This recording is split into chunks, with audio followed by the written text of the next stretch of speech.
So tonight we are having our first annual Linden Pumpkin Festival. And this is the very first for us here.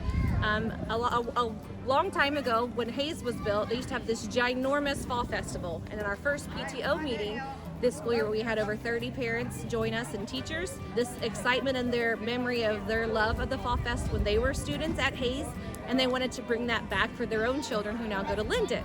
But we have had a great group of teachers and parents really come together to pull off this fun and exciting night for our students.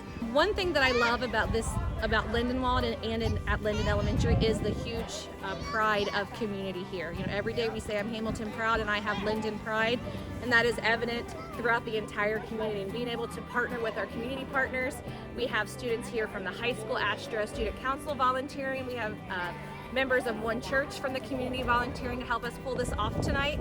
And without all those supports, our own student council volunteers, this would not be possible. So it literally took a whole community today to pull off this event.